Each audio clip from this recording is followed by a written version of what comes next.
Bem-vindos à nossa primeira quase aula de farmacologia. Basicamente, o que seria um tratamento? Um tratamento ele é basicamente regido ali por medicamentos, por remédios, pelo que exatamente? Então, depende. Por exemplo, a gente tem o câncer de mama. Num gene, o qual é chamado de HER, que é Human Epidermal Receptor, ou seja, é um receptor ali humano, enfim. O HER2, ou HER2, enfim, que é uma proteína na superfície da célula, ou seja, né, ele fica ali na parte por fora da célula. Só que as pessoas que portam esse gene, eles podem modular a sua alimentação e mas neutralizar a potência desse gene e evitar que possivelmente desenvolva um câncer depois. A gente neutraliza o gene através da alimentação, como por exemplo, ácido graxo, ele acaba neutralizando. Outras formas de tratamento são os homeopáticos. Os homeopáticos, eles não têm comprovação científica, mas eles são eficientes.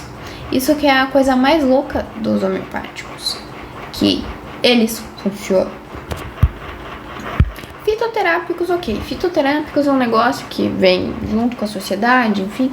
Fitoterápicos, eles sim têm comprovação científica.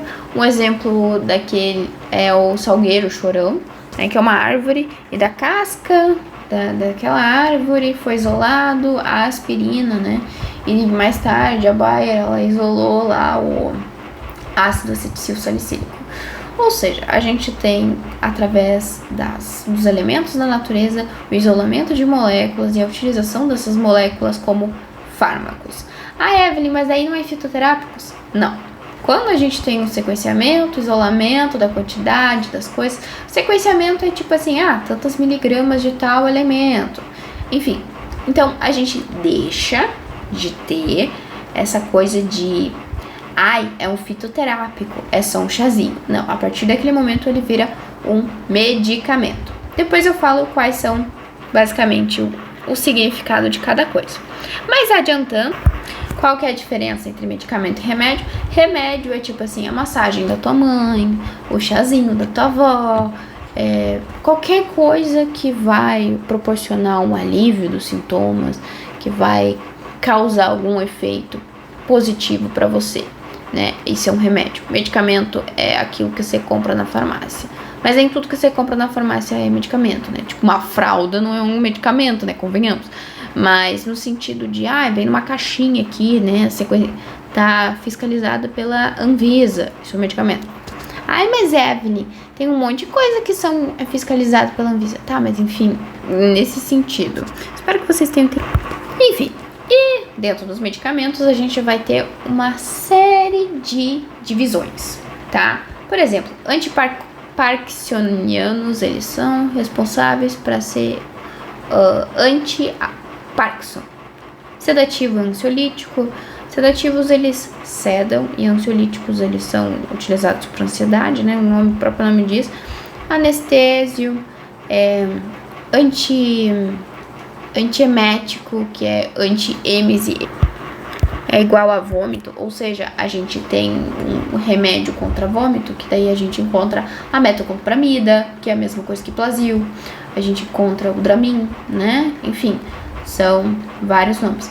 O Plasil é como se fosse a patente do medicamento, tá? Quem criou o medicamento, a metoclopramida, primeira coisa que eles isolaram lá foi tal do Plasil, né? O primeiro nome comercial dele. Eu acho que a primeira patente significa que foi a primeira indústria que pôde batizar, então a metoclopramida, né? Ou seja, ela batizou com Plasil, e esse é o nome comercial mais conhecido. Antes que entrassem os genéricos. Genéricos têm a mesma composição que a metoclopramida, e são mais baratos. Antidepressivos, eles são contrários à depressão. Antipsicóticos, né? O próprio nome já vai dizendo. Diuréticos, para eliminar excessos de água do corpo. E também é utilizado para tratamento de hipertensão. Antiulcerosos, como por exemplo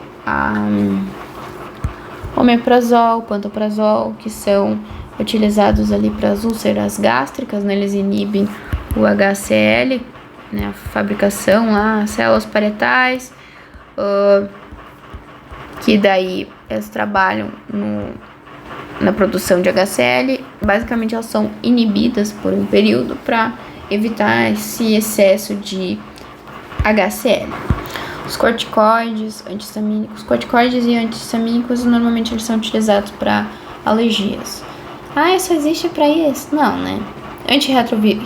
Antirretrovirais, que é, por exemplo, o tratamento de HIV, são utilizados antirretrovirais, são muito importantes para diminuir a quantidade do vírus, né?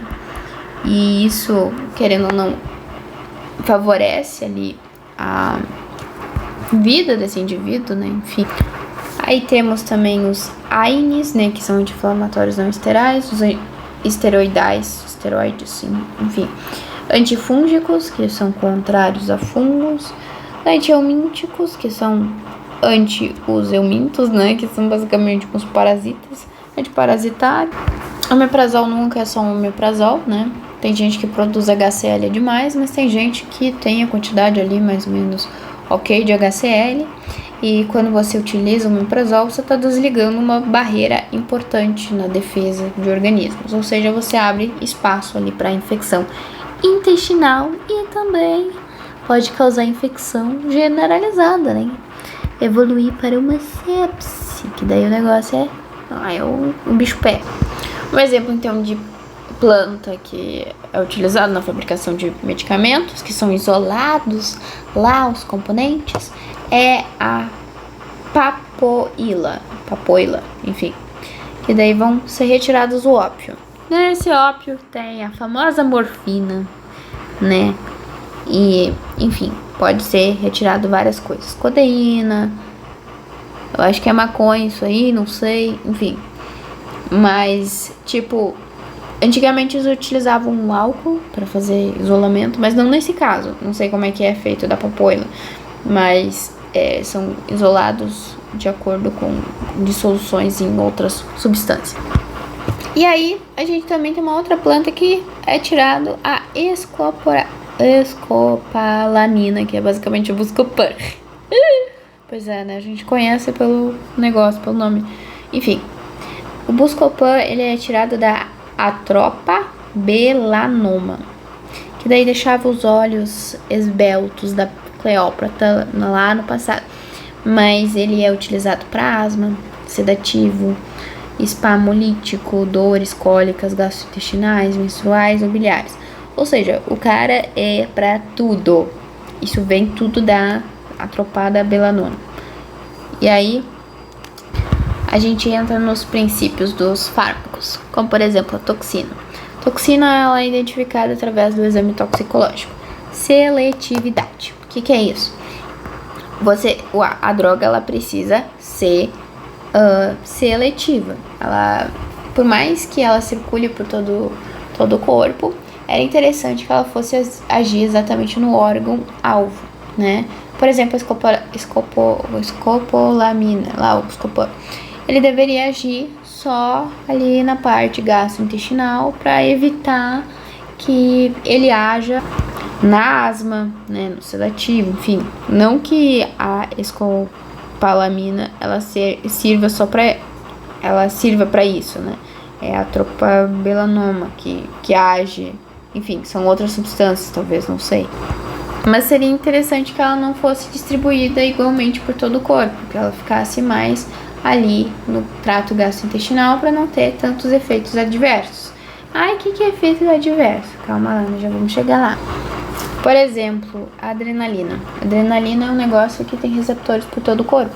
Então, se você injeta adrenalina, ele vai agir igualmente em todo o corpo. Isso que é o problema. Seria muito mais interessante que a gente literalmente destinasse aquela carga de epinefrina para um órgão específico. Tá com uma parada cardiorrespiratória, vamos destinar para o coração. Obviamente não é isso que acontece, mas isso, querendo ou não, faria com que a gente diminuísse a dose e tiraria um pouco dos efeitos colaterais, né? Não precisava todo o organismo funcionar aceleradamente por causa da epinefrina. Podia só o coração novamente começar a funcionar. A gente esperava que existisse bloqueadores seletivos, né? Por exemplo, vamos bloquear só isso aqui. Mas não é isso que acontece, então ele acaba agindo em todo o corpo. E a gente tem mais ou menos essa estrutura. A gente precisa ter receptores para aquele fármaco. Então, aonde tem receptor, o fármaco vai reagir. Obviamente, a gente também tem uma chave mestre que assim funciona em quase todos os receptores. Mas isso pode ser tóxico, né? Por exemplo, a toxicologia ela trabalha justamente com os efeitos tóxicos maléficos. E aí a gente tem perda de sensibilidade também, que é um conceito relacionado a, por exemplo, quando você utiliza eu acho que é o Sulbactam, cancela, não é Sulbactam, não. Sulbactam é um antibiótico, que é injetável, inclusive. Injetável é quando a gente enfia na bundinha das pessoas, no glúteo. Ou então nas veias das pessoas. Depende qual é a via de administração. Via de administração também vai ser trabalhado depois. Mas a gente tem a via oral, que é a mais comum, que você toma o medicamento, né? Oral, vai pra boca. Tem a via intramuscular, como eu falei, que daí vai pra bunda, vai pro vasto lateral da coxa ou vai pro deltoide.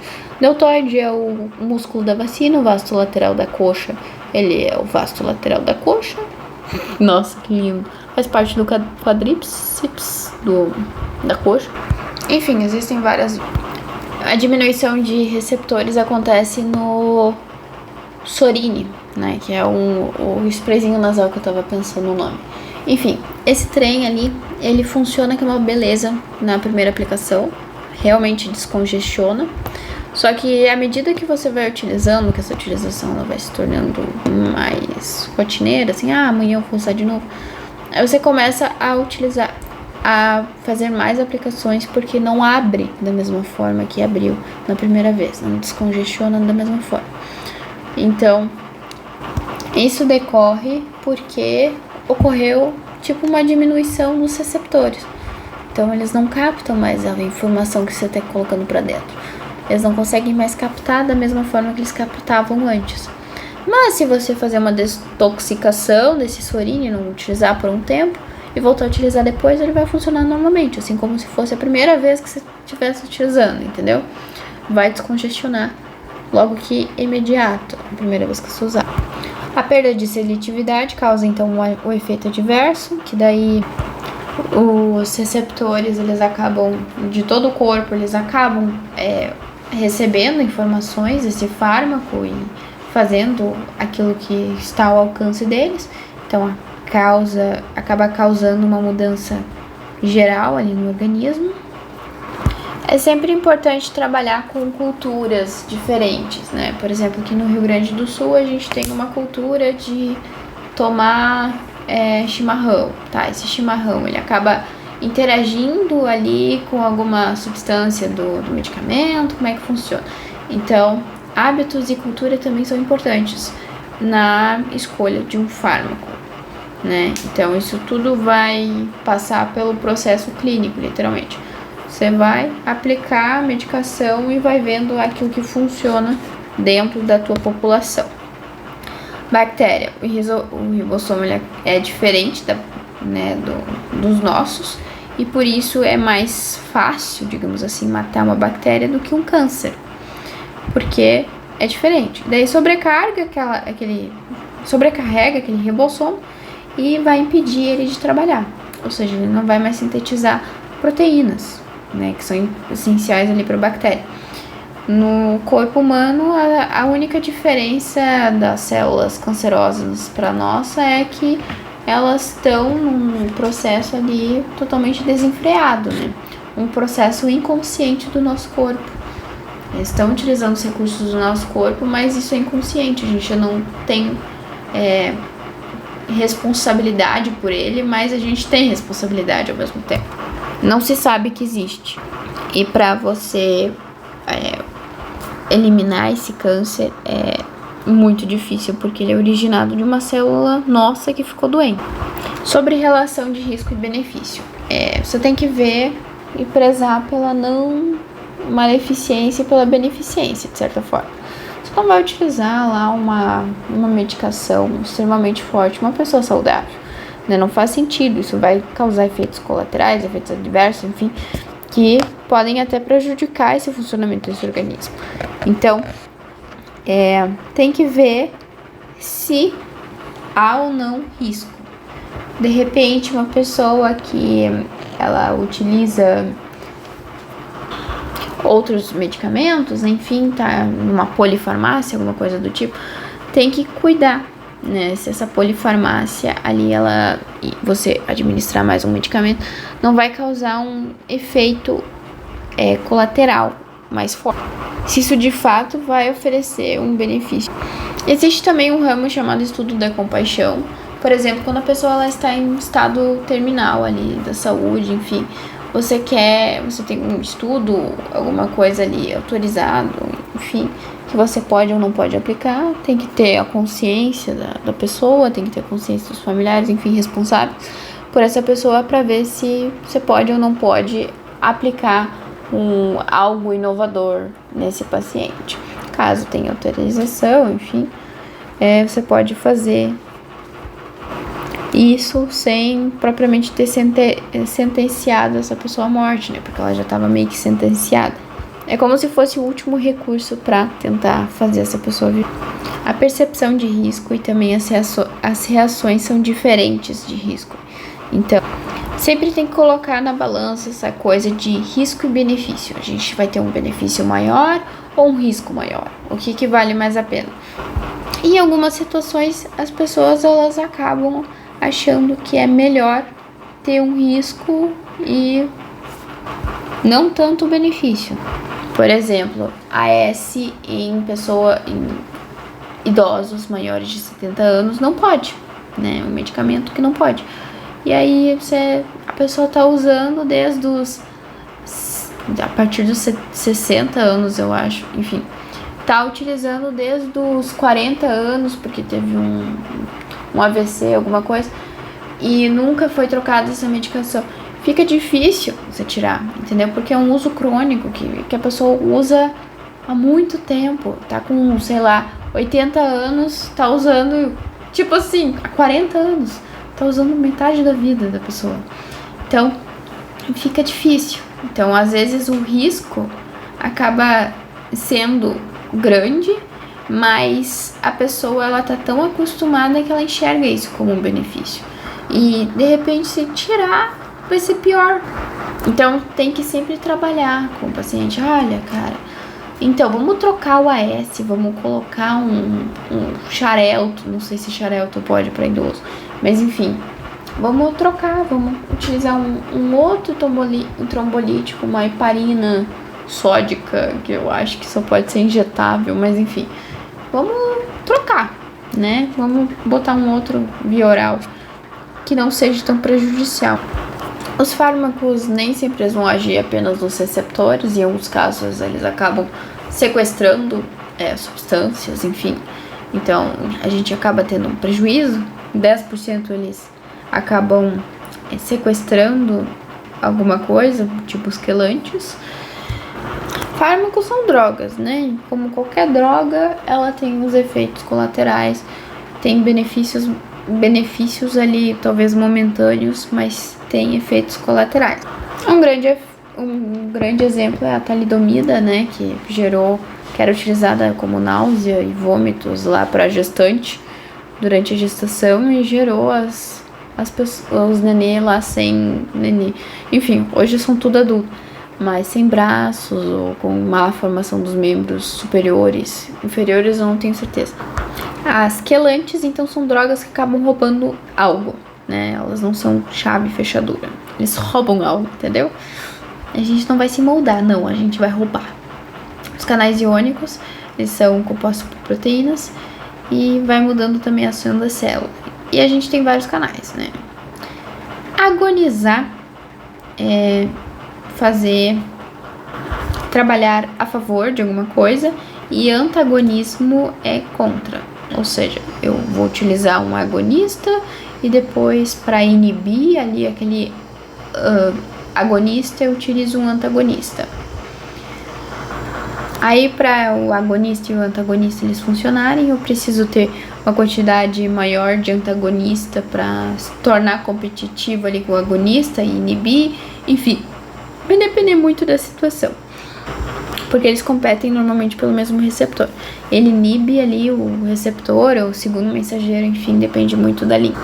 Os receptores, então, pode ser do tipo iônico, receptores acoplados à proteína G, ligados às proteínas quinases, ou enfim, as quinases, receptores nucleares, né, que daí, quando um fármaco age nesses receptores, a gente está mudando a genética, ou algo do tipo. Tem as escalas de tempo, e também dos mensageiros, né? Então, 1 segundo a gente tem o receptor enzimático, 2 segundos a gente tem do câncer, né? Ligante que vem, traz o recado na célula e manda para transdução de sinal, ou seja, a gente precisa traduzir esse sinal, por isso que demora um pouco mais de tempo, também demora segundos, né? O que demora horas é ação de fármacos, eles acabam sendo diferentes. E 4 horas, 4 que também demora horas, quanto mais coisas eu preciso fazer. Um exemplo é fazer toda uma proteína, né? Aí recebi ali um estímulo e preciso fazer toda uma proteína do zero. Isso demora horas. Até que o fármaco haja, né? A cafeína, ela acaba estimulando a gastrina e aumenta o HCl. É um trem que tem baixa seletividade, ou seja, não seria um fármaco, né? Um trem com baixa seletividade. E ele também aumenta a vigília, né? E dentro disso a gente entra nos conceitos de farmacocinética e farmacodinâmica. Como que eu vou saber o que é cada um? Enfim, farmacocinética é o que o corpo faz com o fármaco. Como é que eu sei isso? Nossa, forca? Letra linda. Enfim, o que o corpo faz com o fármaco? C de corpo, né? Corpo faz com o fármaco. E a dinâmica é o que o fármaco faz no corpo. Então, ou seja, o contrário. Farmacocinética também envolve todo o processo que o medicamento faz dentro desse corpo. Ou seja, ele vai ser absorvido, ele vai ser metabolizado, ele vai agir, ele vai ser excretado, entendeu? Nesse sentido. E a farmacodinâmica, então, como eu já falei, ele é basicamente aquilo que o fármaco faz com o corpo. Ou seja, eu tô tomando um antitérmico, que é um regulador de temperatura, e tô tirando minha febre. Isso é o que o fármaco faz com o corpo, né? Farmacodinâmica. É o estudo basicamente dessas drogas e nos receptores. Isso vai gerar um efeito e uma resposta farmacológica. Então, voltando ao agonista e antagonista, agonista eles acabam estimulando então uma resposta, enquanto os agonistas eles não estimulam a resposta, eles basicamente inibem a utilização daquele receptor, inutilizam aquele receptor. A gente tem o antagonista competitivo e o incompetitivo, ou então não competitivo, que o nome já diz, né? Competitivo é quando ele está competindo com o receptor, e não competitivo quando não. Dentro disso a gente tem um antagonista parcial, que ele acaba inibindo uma resposta, mas ele estimula outra. Ele funciona parcialmente. Quais são as 4 fases do negócio da utilização desse medicamento? É a absorção, é a distribuição, metabolização e excreção. Ou seja, absorve, cheguei o medicamento, vou botar para dentro da corrente sanguínea. Distribuição, ele vai ser distribuído por todo o corpo. Metabolização, aí ele vai ser utilizado. Vai ser em primeira Bom, nem todo medicamento ele acaba atingindo o fígado, mas aqueles que atingem, eles acabam sendo metabolizados. E aí cai a tal dos miligramas lá, os mg, né? Eles acabam caindo. Em alguns casos, o fígado ele utiliza os metabólitos, sei lá, dele mesmo. E é os metabólitos que, de fato, vão fazer o efeito farmacológico, não os miligramas consumidos. Enfim, é um trem bem doido. Sobre meia-vida. Meia-vida é basicamente aquilo da radioatividade, que vai decaindo a cada período lá, metade. Então, se a gente tinha 100, depois de uma meia-vida a gente vai para 50, depois de uma meia-vida a gente vai para 25 miligramas. Aí vai para 12,5 e daí vai para 6,25 e assim sucessivamente, né? Isso é uma meia-vida e isso vai depender bastante ali do tempo, né? De 12 em 12 horas ele cai tanto, de tanto em tantas horas ele cai tanto. Sobre os efeitos adversos, então a gente tem as infecções relacionadas à assistência de saúde, a gente vai ter flebite, obstrução de sonda, enfim, isso são tudo efeitos adversos. Quantidade de um medicamento, você está administrando demais ou de menos, enfim. Por exemplo, vou dar um medicamento aqui com uma janela terapêutica muito curta, né? Que é esse amarelinho aqui. Esse amarelo seria uma janela terapêutica. Que basicamente eu atingi aqui o meu máximo de efeito com uma determinada dose, né? Máximo de efeito. Só que se eu aumentar um pouquinho mais a dose, eu já começo a entrar nos efeitos colaterais, nos efeitos adversos. Então, essa dosagem a gente tem que equilibrar. Esse exemplo aqui é da varfarina, que é um anticoagulante, né? Um anticoagulante, a varfarina. Então, tem que sempre cuidar a janela terapêutica para minimizar esse efeito.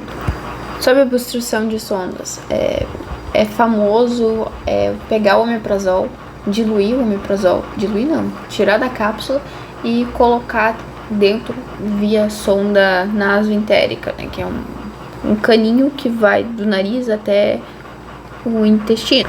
O que acontece? Esse pozinho ele fica meio que precipitado e obstrui a sonda.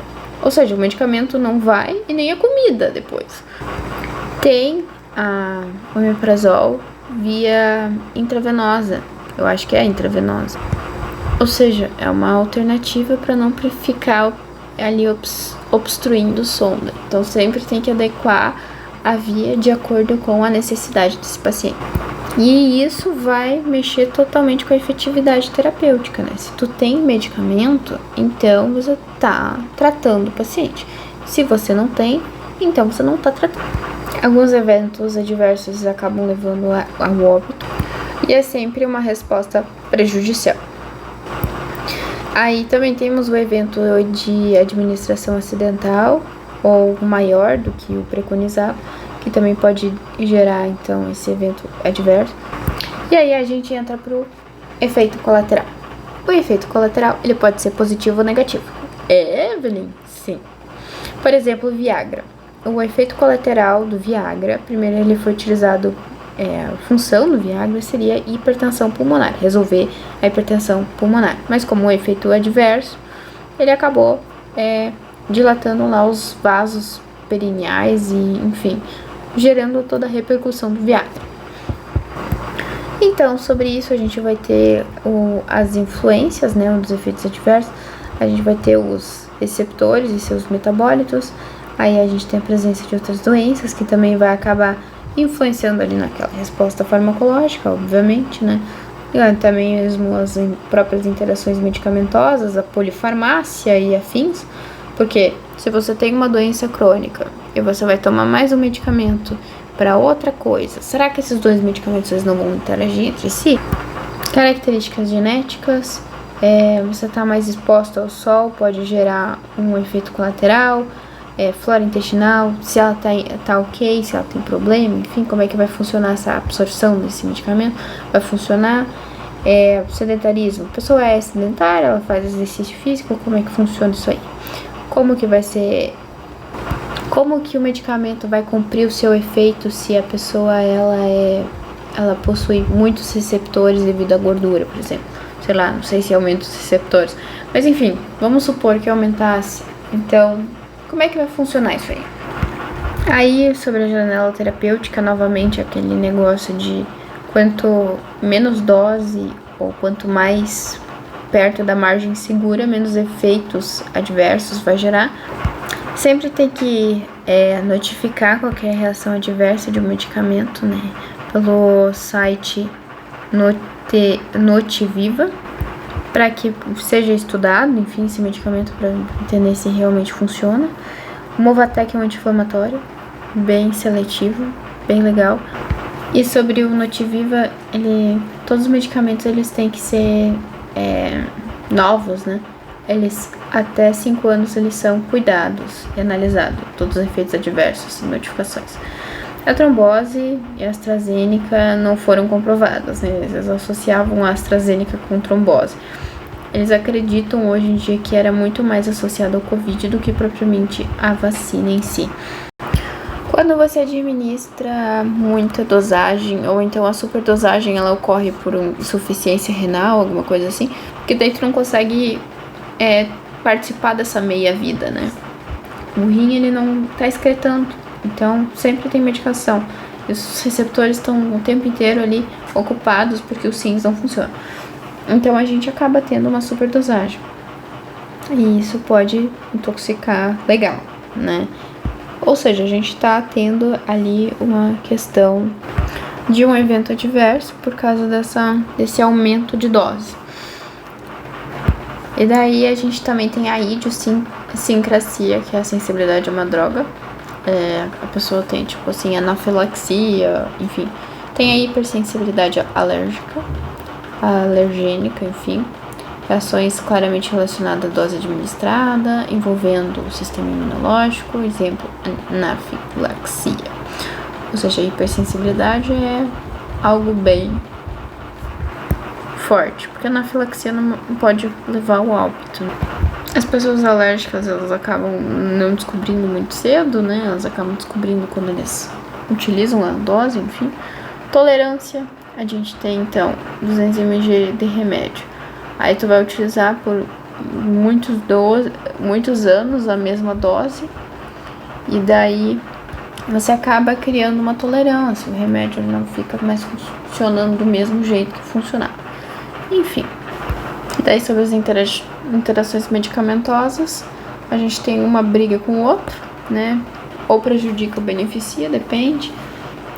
Sempre tem que pedir o que está sendo tomado para calcular as reações de medicamentos.